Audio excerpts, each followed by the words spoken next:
Hey, you're listening to Coffee Talk with Liquidshano 1973. Here's your host, Shane Lakita. Okay, guys, good morning. It is my time, real time, as I record this, a Sunday morning. And for all of you, you might be listening to this on a Monday, Tuesday, Wednesday, Friday, whenever.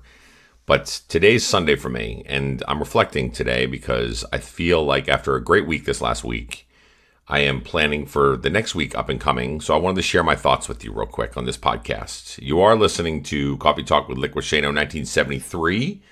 I am your host, Shane Lakita, as my wonderful, awesome, amazing intro person, my son, did in the beginning of this podcast to be able to tell you all about me. So he's super proud to do those kind of things, and I'm super proud to involve him. And it's just amazing that he wants to be a part of what I'm doing, and it's a great partnership. So today is Sunday, and a lot of people do a lot of things on Sunday, right? Some people take Sundays and they go and they sit down with their families and they want to be able to have a nice family meal.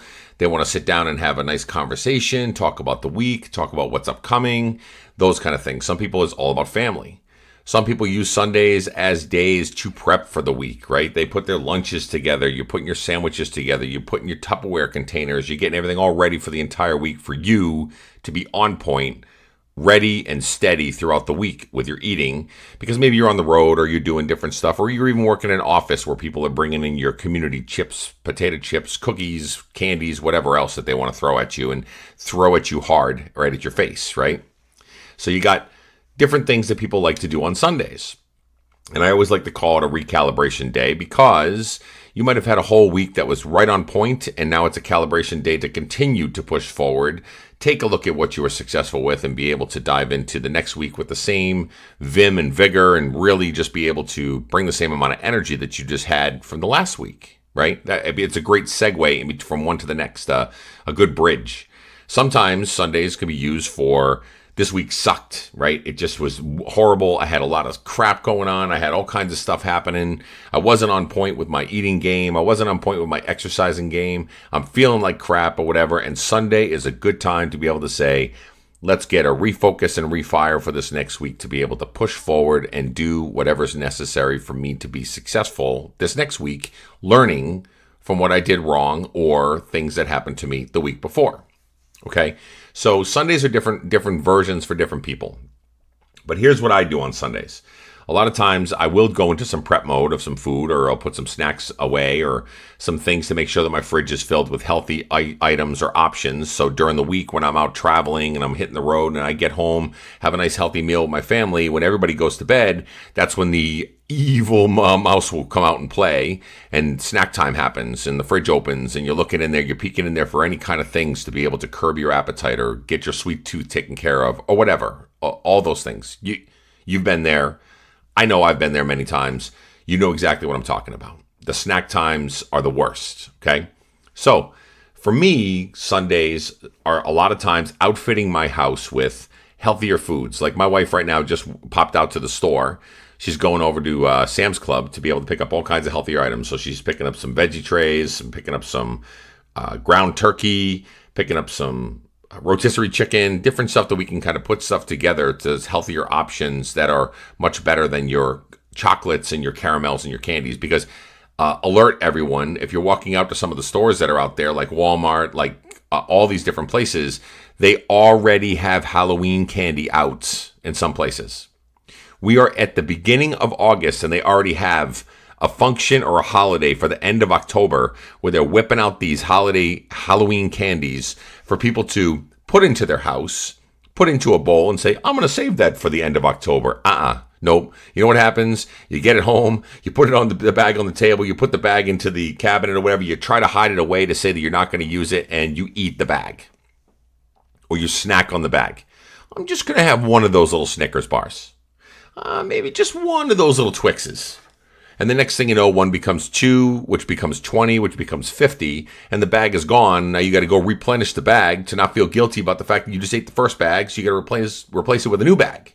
So I can't win in these situations. I mean, they're capitalizing on the fact that people need to buy the candy for the holidays, but breaking it out in August anyway, I digress, okay? So outfitting my house with healthy options is really important to me, because when I do get those cravings to go and snack, I still need to live life. I can't necessarily just say I got to get rid of that behavior, because you can't just change who you are. You can try to navigate through who you are. You can try to give yourself tools to be better version of who you are. You can arm yourself with things to be able to say, okay, how can I be healthier, or give myself better options, or curb that appetite that I'm having to snack or those kind of things on something that's healthier. So that's how I do it. So on Sundays, we shop, we go out different places, we pick up all kinds of healthier options. So we outfit the house with healthy options, so we're not just craving all kinds of junky foods. I have a story about that too, which is interesting. I'm gonna go side note real quick, if you don't mind, or just to tell a real quick story. So my son, my in-laws came down for a few days after we were down in Boston for the NFL Inspiration celebration down there in Boston. So the wife and I went down there, and we could have the full weekend to just get away and have a good date night and go and enjoy time with a lot of great people and all kinds of stuff. So my in-laws came down. Now my in-laws, they eat healthy, but they don't eat as healthy as we do. Okay, so we always eat healthy. Like, we're always cooking healthy meals. Always have vegetables. We have roughage. We have greens. We have stuff that goes into the different dishes that we're making. We're making healthier turkey burgers, or trying to be able to just incorporate a healthy lifestyle. So when mom and dad left to go to Boston, my son, who's 13, you would think to himself, would be like, oh, I'm going to be able to celebrate, eat whatever I want with grandma and grandpa. This is great. Awesome. I'm all about it. So we got back from Boston, and my son walks over to the both of us nice and quietly, doesn't want to hurt, their feelings or whatever. And it's not really hurting their feelings, but he says to me, he goes, I don't know how much that really works for me. We eat so healthy that I had a little bit of a stomachache with some of the things that we were looking at. Or immediately going for a snack, you always say, grab an apple, grab a fruit, grab whatever, to be able to curb that appetite, and not necessarily a ho-ho or ring ding or ding dong or banana sundae, right? So it's interesting on how we've changed our lifestyle in our house to be such a healthy lifestyle that when you step outside of that, it's not always a great thing. You would think it would be something to be able to dive into a vat of pudding or do whatever, and you'd be swimming in it and going, it's gold and it's great and it's amazing. But it's not really, because when you're eating healthy and you're in that mode, you sometimes don't feel that great when you eat unhealthy, right? I mean, anybody that's been eating healthy for a period of time knows when you do eat a fatty burger, which can curb the appetite at that moment in time, how do you feel afterwards a lot of times? A lot of times we have that guilt and shame, which is a mental side of it, but a lot of times your stomach doesn't really able to take it. So you're like, what is going on? So that's my side note of a celebratory moment of the way we eat healthy in our household. It really incorporates into our son, who's 13 years old, who knows how to eat healthy and knows how to make options and cook healthier. So I'm proud of him, and I'm proud of us for doing that. Anyway, I go back into what I was originally saying for the podcast, okay? So Sundays are days for me to be able to arm the house, outfit the house with items and options for me to be able to utilize that are going to be healthy options, for me to be a champion, for me to be able to keep moving forward, for me to be focused and energetic and doing all the things that I need to do. I need to outfit myself and arm myself with those tools in my tool belt with healthier items, healthier options for me to be able to do whatever it takes to get the job done. Okay, so that's the first part on a Sunday. The other part on a Sunday is the mental aspect. Now, as you know, I do this podcast and I write coffee talks and I make posts and I do all kinds of stuff. And what we do is we discuss a lot of things about the mental side of this journey, the mental side of where we're at, how we struggle, where we're going, how we think about things, how we layer things in and what we're doing and what we're thinking about it. Well, the mental side of it also is a preparatory time that I put in place on Sundays for me to map out what my week looks like. Okay, so Monday through Sunday, I can look at what's my travel times, what are my meals going to look like on those days, am I going to be home for dinner with the family, sporting events, different stuff like that, or whatever, all the different things that I try to incorporate and do to be able to make it happen. I map it out. So Sunday, Monday, Tuesday, Wednesday, and I map out the whole entire week, and I try to be able to just calendar it out. Now, I also have a plan B and C on those calendar items. So as you know, it never goes the way we want it to go, but it can be close to it, and we can be close to what we want to do and our objective to getting there and all those things. So for me, a Sunday is a day of preparation, a day of focus, a day of bringing things together to make sure that you are outfitted with the tools in your tool belt to be able to be successful throughout the week. So the reason I share that with you is because if you think about it, do you take the time necessary for you to prepare yourself for success? Okay. Are you just hoping that success will come? Are you just hoping that you can just look in the mirror and say, one day I'm going to be successful and boom, here's success for me? Or are you willing to work? Are you willing to grind? Are you willing to put the effort in that's necessary for you to get out of what you deserve in life? I mean, think about that just for 1 second. A lot of times people want the quick fix. They want the push of a button. They want the easy way out. They want something to happen to them because they want to win the lottery. They want to go in and buy a $10, 10 quick pick numbers on the lottery and be a millionaire that way. Everybody wants it that way, right? I mean, we all want an easy way out of everything, but sometimes the easy way out does not teach you the behaviors of how to make it long term. And the ability for you to be able to be great in moving forward and achieve all of your goals and your aspirations is not done through a quick fix. How many times have you heard in your life that anybody with a silver spoon or anybody that grew up with lots of money or lots of things at their disposal, they're either spoiled, they don't have any work ethic or whatever, and it's not always that way. Please don't think I'm generalizing, right? But think about that. How many times have you heard the situation where anybody's given what they want, they don't really have that work ethic to grind and know exactly how to be able to get there and to appreciate what they have even more because of the work that was put into getting to where they have to get to? So that's my question for you. My question is, do you have the steps in place for you to be, or the procedures in place for you to map out what your success is going to look like later on this week? Do you have a plan? Do you have a 5-day, even a 6-day plan starting on a Sunday to a Saturday to be able to know what your plan is for the week? If you're going visiting family or you're on vacation or whatever, what's your plan for the week? Do you have it mapped out? Or are you not a planner? Are you just a person that likes to wing it? And that's okay too, because winging it is good as well. I mean, I talked about it on the last podcast with our NFL Inspiration Party, where Jonathan, the Mud Hustler, and I got up on stage and we were basically winging it. We had an agenda of what to do, but we were just winging it.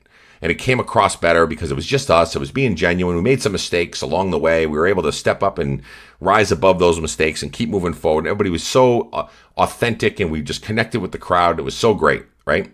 Because winging it worked in that situation. But it doesn't always work. And if you're a planner at work, or you're a planner with your family, or you got agendas, you got calendars and those kind of things, use that to your advantage. Use it. If you've got the access to a calendar or the access to a planner or whatever it is, you open it up, you map it out, you see what's going on what day, what your meals are going to look like on those days. Try it. It doesn't necessarily have to be the fact that you're going to prep all your food for the week, but what you can do is map out your exercise for the week. Take a look at what your schedule looks like. Layer in the fact that if you have an hour lunch, great, half hour that's going to be going for a walk. Layer in the fact of if you wanted some of that soul food that you might want to do. Let me go and layer in some volunteering efforts that I'm going to do on Thursday after I get off of work at 5, from 5 to 6, because I know I'm going to be tired from work. But if I have it on the calendar and the alarm goes off on my phone telling me to go do that volunteering effort, guess what? I'm more likely to do it because my phone just told me to do it. It's a key. So ding ding, tick, big huge tip of success. If you can layer things into your calendar on your phone to give you an alarm or give you some sort of alert to be able to go and do something, although you may not feel like doing it at the time, which a lot of times we don't because that's the way our brains work, but you may not feel like doing it at the time. But when your phone tells you to do it and there's an alert or an alarm on there, and I sometimes send myself a message on there too, like, yo, lazy, get off your butt and move, let's go, or whatever. The phone has now told me and reminded me I have bigger purpose, bigger things to accomplish in life. And it's not about just sitting around and doing nothing and feeling lazy and feeling tired and those kind of things. Now my phone has told me, you've got a plan. And this is part of your plan. So are you following your plan? Are you focused on who you really want to become? Are you setting those goals in motion and going to achieve those, or are you just waiting for it to come to you? I mean, that's really the big question. Are we willing to work to get to where we want to be? I would love at the end of the day for me to flip a switch, snap my finger, take my little Harry Potter wand or whatever else, and I tap on whatever it is that I want to be able to accomplish, and poof, it's there. Wouldn't that be great? That'd be amazing. But it takes work, people. I know. I work every day. I grind every day just to make sure that I can maintain the weight that I'm at and continue to try to lose. And I also work every day to be the best father, best husband that I can be. And it takes work sometimes. It really does. I've been together with my wife for almost 20 years. And we're in our mid-40s. And sometimes it's not easy to be able to do the things that you need to do in your mid-40s as it was when you were in your young 30s or mid-20s, and be able to focus on the things at hand. Knowing you have financial restrictions, knowing you got bills, knowing you got mortgages, you got all kinds of other stuff going on, all the noise in life. And so it's harder. You have a larger amount of responsibilities to be able to take care of. But that doesn't mean you can lose sight of your goals. Don't stop dreaming for the things you want to be able to accomplish just because it's tiresome and you're tired of doing it, or you're not focused where you need to focus. Don't stop doing that, because you're still important. You still have to invest in yourself. I had this conversation yesterday, somebody that's caretaking for somebody, and we were having this conversation where their life revolves around that person, or that person that they're taking care of, right? And they're really focused around that piece of it, and they're digging in, and that's all their life consumes of, because it's a loved one. And at the end of the day, absolutely, that's the most important thing. But what's hard for people to remember when they're in that mode and in that zone is, don't forget about you. Because if you're not feeling right and you're feeling down in the dumps, how are you going to help that person that you're trying to be able to assist and help with? How are you going to be clear-minded and have the ability to be able to make their life better if you feel that your life sucks? I mean, think about that. And then, why does your life have to go just on hold? You can still maintain, still caretake and do the things, but your incremental growth that you're trying to be able to get to, the things that you want to achieve in life, just slow down, that's all. They're just not as fast-paced and as laser-like focused, but what they are is they're small incremental pieces. And the overall speed and accuracy of where they have to go to might be a little bit different than what it was before drama happened, or before you have a family member or somebody that you're caretaking, or whatever it is that you're doing that's consuming your life. You now are just on a longer path to get there versus a shorter one. But you're still on the path. You can't forget about where you want to go. That's the hard part about all of this, is because we lose sight so fast. You know why I lose sight in my journey so fast? Is because I sell myself short on what I'm worth. I tell myself all the time, I'm never going to be that skinny guy. And I'm never going to be that model that walks up on the stage. And I'm never going to be that rich mogul millionaire, right? I could set goals for it and say, hey, one day maybe I'll accomplish that. But I legitimately tell myself all the time, I'm never going to be that. Versus telling myself, if I have a goal and I'm going to set my path of my life towards that goal, why can't I accomplish great things? How come? Why do I tell myself no? Because I'm my own worst critic. I'm my own pessimist. That's a part of my own life and my own framework and my own brain work that I got going on upstairs. And that's where my struggle is. So I need focus. I need to make sure I take these Sundays to map out what my week might look like. And more often than not, a lot of times I stay within the guidelines. I might have to bend and flex a little bit. Maybe a schedule change happens. Maybe a little bit of this happens. Maybe I've got to go to plan B, C, and D.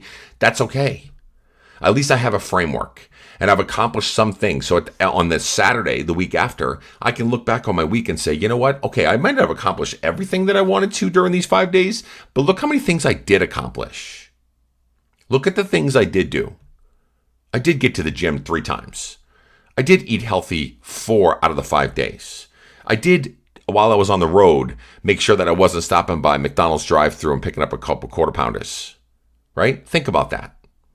Those are celebratory moments. Those are moments you can invest back in yourself because I had a plan. and I had it focused, and I had it on my calendar, and I had reminders, and I had somebody else. A lot of people will tell me when they came out to Boston for the big event, they told me, I'm on my own, right? I'm solo, and I'm nervous, and all that stuff. I don't have anybody rooting me on, so I'm going to go out there. I'm just going to kind of go and just be a part of it and see what's happening with it. And then they found out they have more people rooting them on that they thought they did. Everybody out there in this closed community of No Finish Line Nation are people that will root you on. So put yourself out there sometimes. Give a level of accountability and say, hey, I'm putting on my calendar this week to go and do such and such and such and such. You're going to have people that are going to lift you up and try to root you on. But here's the other thing. You have your own cheerleader. And you know what that is? Like I said before, your phone. Your phone is your own cheerleader. You need motivation? Great. Tap into No Finish Line Nation. You need inspiration? Great. Tap into Instagram and see some of your followers or some of the people that you follow on there that are inspiring every single day. You need some accountability? Great. Put it in your calendar. Make that alarm go off. So make sure that you get up off your butt and go do a walk and walk out, even if it's 500 feet. It doesn't matter. Give yourself a set of those standards. You're worth the investment of all of those things. Okay? So that's what my Sunday looks like. That's why I wanted to reflect on that. Because if you can ask yourself, what's my plan for the week? And you can say, like, legitimately, at the end of the day, I don't really know. I just know it's going to be a crazy week because it's still summertime. It's still pool parties. It's still kids are out of school or they're going back to school or whatever. Whatever it is that you got going on, bring it in. Tie it together. Tighten it up a little bit, right? Because if you set yourself up for success, all those little victories you're going to feel along the way are going to do nothing but help you in the long run. That's all it's going to do. And then if you can carry those forward and be able to piggyback those on top of one to the next, to the next, to the next, then you've got a string of about 50 different victories that is going to lead you towards the path of where you want to go. I mean, that's the only way I'm successful, is to give myself small victories to get to where it is. And I'm far from successful where I want to be, but I'm near it. I'm close. I'm close to where I want to be. Right? Because I want to be a good man. I want to be a good dad, a good husband, a good friend, a pillar of the society that gives back to people and is able to help people through their journeys and be able to help people feel philanthropic or go out and do volunteering or give back to others or just be a positive influence on people's lives. And I think I'm getting there, right? I think, me personally, I'm getting there. But every day is a journey and every day is a trip. And I got to get through what I got to get through to be able to get to where I want to be. But I've got a plan, and I'm going to try to follow that plan, and I'm going to focus on that calendar, and I'm going to focus on my agenda, and I'm going to focus on the things that I got to do because that works for me. So I hope you take a look at that. I hope you're asking yourself that question. How am I setting myself up for success over the next week? And if you're listening to this on a Wednesday or a Thursday, great, do it now. Do it on a Thursday and see how you're going to end your week. What's my plan for Friday and Saturday and Sunday? Forward think a little bit and set yourself up for success moving forward. I hope that helps you as much as it did me because I'm sitting back reflecting on it and it really was powerful and it smacked me in the face. So have a great day, everybody. Have a great week, everybody. I think I'll probably talk to you a couple more times during the podcast. And remember to be on the lookout for Jonathan, Mud Hustler, and myself are going to be releasing probably in the next month or so. We're looking at what venues and different places we're going to work on. But we are going to be putting out a video cast through YouTube and some other channels that we're going to be utilizing. A new video cast that we announced in Boston called 2 Kitchen Tables and a Microphone. And we're going to be traveling around and we're doing different stuff, having some video sessions of us taking questions, doing things for people, and talking about everything that deals with life, right? Whether we're talking about our favorite foods, our favorite recipes, good shows that we're watching, TV, movies, whatever, a good cigar, a glass of scotch, beer, whatever, it doesn't matter. We're going to talk about everything because I think that that's more important in life to be able to talk about all the things that we're doing along with trying to tie it back to how we're both trying to be healthy and keep moving forward. I love all you folks. I'm so glad I have you to support me and you're in my corner. And we'll talk soon. Thanks. Thanks for listening to the Coffee Talk with Liquidshano 1973 podcast. You can also follow him on Instagram, Facebook, and Twitter at Liquidshano 1973. Also, if you get a chance, leave some love on iTunes. Have a great day.